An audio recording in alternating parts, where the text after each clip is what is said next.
सबसे पहले तो ये बता दूं, ना तो वो कोई महंत है, ना कोई गुरुजी है, ना कोई स्वामी है, ना कोई महाराज है। सिर्फ एक भगवा चोला पहने हुए एक बदमाश इंसान है जो किसी के इशारों के ऊपर अब नाच रहा है।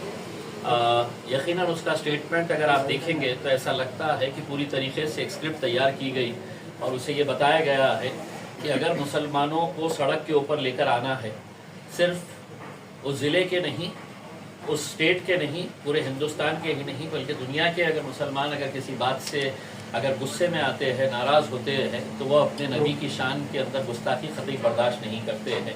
और उसने जिस तरीके का बयान दिया है उससे साफ जाहिर होता है कि ये किसी न किसी के इशारों के ऊपर काम कर रहा है। आप अगर पूरी बात को अच्छी तरीके से समझने की कोशिश करेंगे तो आज पूरे महाराष्ट्र के अंदर हिंदू सकल समाज की तरफ से बहुत सारे शहरों के अंदर बिल्कुल जुमे की नमाज के वक्त मोर्चों की इजाज़त दी गई है, चाहे वो नंदुरबार हो, नासिक हो, अमरावती हो या दूसरे शहरों के अंदर। अब नासिक के अंदर खबरें आ रही है कि वहाँ पर गड़बड़ हो गई है, यानी कि इससे साफ जाहिर हो रहा है कि एक साजिश के तहत इस मवाली का इस्तेमाल किया गया है कि तुम इस तरह का स्टेटमेंट दो और हम जो हासिल करना चाहते हैं वो इसके ज़रिए हासिल कर सकेंगे हम करके। उसमें यकीनन बहुत ज़्यादा गुस्सा है क्योंकि हम किसी भी तरह से नबी की शान के अंदर हम गुस्ताखी बर्दाश्त नहीं कर सकते हैं। और इस आदमी ने जिस तरीके से हमारे मज़हब के ताल्लुक से जो बातें बताई है, एक बात तो ये है कि जब किसी का प्रवचन होता है तो उस प्रवचन के अंदर तुम्हारे धर्म में, तुम्हारी जात में, तुम्हारे मजहब के अंदर क्या अच्छी बातें हैं वो बताई जाती है और एक इंसान अच्छी तरीके से ज़िंदगी कैसे जी सकता है ये पढ़ाया जाता है। हमारे पास भी अल्हम्दुलिल्लाह मुसलमानों के अंदर बड़े बड़े इज्तिमा होता है, लेकिन कभी आज तक किसी एक मौलवी का ऐसा बयान बता दीजिएगा, एक मौलाना का ऐसा बयान बता दीजिएगा जो इस तरह के दूसरे मजहब के अंदर क्या है वो वहां पर बताते हैं। बल्कि हमको तो यही बताया जाता है कि दुनिया के अंदर कैसे जिया जाए एक करके, एक अच्छा इंसान बन के। जब ये बात समझ में आ रही है तो हमारी सरकार से, हमारी पुलिस से, हमारी प्रशासन से यही अनुरोध है कि ऐसे तत्वों के ऊपर काबू कर लेना चाहिए, वरना इसके रिपरकशन जो है वो बहुत खराब हो सकते हैं।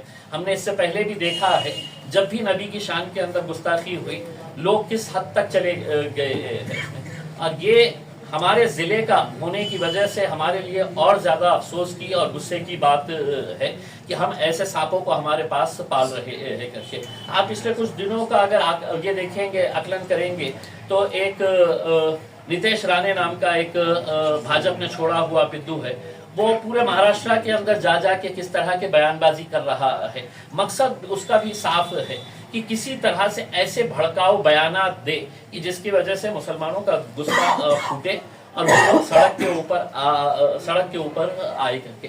तो ये एक मैं समझता हूँ कि एक राजनीतिक षड्यंत्र का हिस्सा है और हमें बड़ी समझदारी के साथ काम लेना है। ये वीडियो जैसे ही आया हमने इमीडिएट हमारे पूरे महाराष्ट्र के यूनिट्स को हमने आदेश दिया कि आज हर शहर में, हर जिले के अंदर इसके ऊपर एफआईआर रजिस्टर होना चाहिए। हर तालुके के अंदर है तो निवेदन दीजिएगा, एफआईआर रजिस्टर करवाइएगा।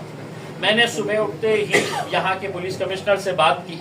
पहले 2:30 बजे का उन्होंने टाइम दिया कि 2:30 बजे के टाइम के ऊपर हमने कहा कि हम कुछ मौलानाओं के साथ आपसे मिलने के लिए आना चाहते हैं करके तय हो गया। लेकिन बाद में मुझे उनके पास से खबर आई कि 2:30 बजे डीजी मैडम ने है तो एक वीसी रखे है, वीडियो कॉन्फ्रेंसिंग रखे है, तो वो बहुत अहम है उनको अटेंड करने के लिए। तो वो जैसे ही उनकी वीसी खत्म होगी वो हमें टाइम देंगे कि आप आ जाइएगा करके।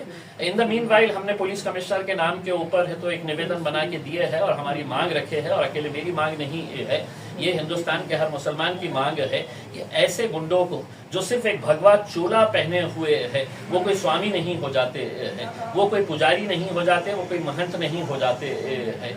तो ऐसे मवालियों को जो समाज के अंदर तेढ़ निर्माण करने का काम कर रहे हैं उनके ऊपर सख्त कार्रवाई होनी चाहिए, उन्हें गिरफ्तार करना चाहिए। और मैं नौजवानों से अपील करना चाहूँगा उसमें कि हमने कार्रवाई करने के लिए पुलिस को भी वक्त देना चाहिए उसमें। और अगर हमें ऐसा लगता है कि ऐसी कार्रवाई नहीं हो रही है तो यकीनन हम नबी के गुस्ताखियों के खिलाफ हम कोई भी समझौता नहीं करने के लिए तैयार है। उनके ऊपर कार्रवाई होना मतलब होना है।